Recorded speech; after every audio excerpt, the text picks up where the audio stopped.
Freeform locks is the Bob Marley locks. This is the locks that when you go in Jamaica or when you see a rasta on the corner selling juice or a peanut, they are freeform locks. What you saying, gals and gents? Welcome back to my YouTube channel where we live life the affordable way. My name is Moniqua. Today we have another lock video. I know y'all like these videos and I like making these videos. So today's video is going to be all about the different types of retwisting methods and the different types of locks. Let's talk about it because you know you got plenty of people starting their lock journey in 2024. Let's first talk about the different types of locks.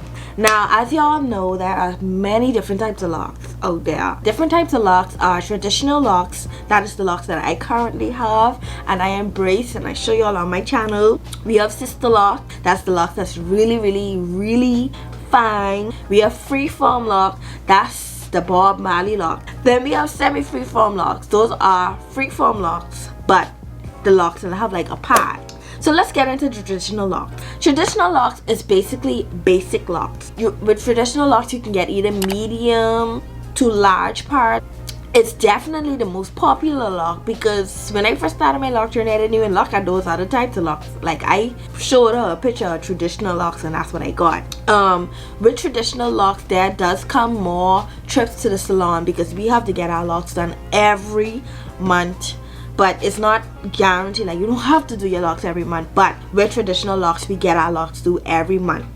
And it's definitely more pricey being that we go every month. To start traditional locks is basically around $100, sometimes less. The types of method that we use for traditional locks is comb coil method, 2-strand twist method, and some people use the braids method. But the comb coil and the 2-strand twist method are the most common method for traditional lock. So that's traditional lock. Now let's get into sister locks. Sister locks is definitely like a form of micro locks. Like it's really fine. It's really fine, and it's also something that went viral and it's still going viral, I think, this past year, because sister locks definitely gives that appearance like you have natural hair still, but you just really have like really fine locks. However, sister locks does talk a lot of phases. It's installed with a tool, so basically when you go in the salon with your natural hair, you're leaving out the sister lock. You have to be very careful when you go to people with sister locks because being that you must go to somebody who's trained. Any and everybody cannot put sister locks in your hair. Your hair will definitely get messed up. So you have to go to somebody who's trained and what they do, know what they do. And sister locks is very expensive to put inside your hair. Like sister locks, just to put it in, can be like $500 plus. I heard some stories where people even pay $1,000 to put sister locks in their hair. But I do know with sister locks, like it has to be maintained just like every other lock. Let's go into freeform locks. Freeform locks is the Bob Marley locks. This is the locks that when you go in Jamaica or when you see a rasta on the corner selling juice or a peanut, they are freeform locks. They believe in what they believe in. That's on them. These are locks that our hair is naturally in. Like our hair is naturally formed with these locks. Like if you don't do nothing to your hair at all, your hair will lock up and you will have freeform locks. Freeform locks has literally no manipulation. Like you don't manipulate freeform locks at all. This can take about 3 to 5 weeks depending on your hair texture. Low maintenance. Like I say, you don't do nothing to your hair. You just leave it alone. But even though you still have freeform locks, you still gotta wash and oil your hair. You should, you know. You don't want to go around with bad smelling locks and dry locks, but that is freeform locks. And then we have semi-freeform locks. Semi-freeform locks is basically freeform locks, but they have parts. Like it took its own core, but it still has parts. I know somebody who had freeform locks and got their hair retwisted, so now it's semi-freeform. I know somebody who literally intentionally got their hair retwisted once and then left it alone. Semi-freeform, or they retwist every so often. Like they don't retwist every month. As with freeform, you don't retwist at all. But semi-freeform, there is little to no manipulation. Even with semi-freeform, you still gotta wash your hair, separate your root, and protect your hair. That's with any loc journey. You have to protect your hair.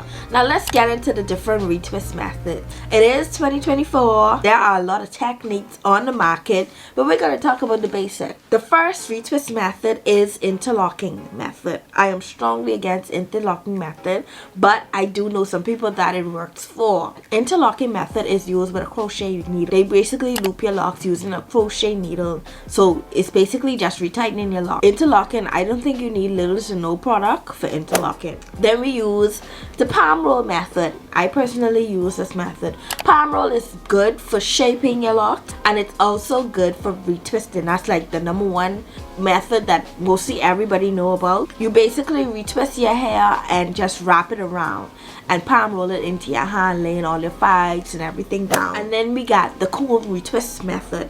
Like, they get fancy. They use like this comb. Nappy Locs does it. She basically retwists your hair with the comb method. Loc Snippet it down, or they just wrap your hair around, the excess hair around. Then we get the locksmith method. The locksmith method is a method that gyals, I think, uses. Basically, you're just retwisting your locks in these two fingers, and this helps smooth the frizz. This gives you a tighter retwist. And this is another method that's become more common now, but everybody cannot do each method. This is why we stick to the most common ones, which is the palm roll method, or the comb retwist. I feel like those two are the most easiest method when it comes to retwisting the lock. That is our loc talk for today. We touched on the different types of locks, and we also touched on the different types of retwisting method that there is out there. Now, I want y'all to let me know, what method do you use on your locks? Me personally, I've got palm roll method done, and I have also got the locksmithing method done. Those has been working for me, but I just want to know what method you use and why you use it. Let me know down in the comments. Thank you so much for watching.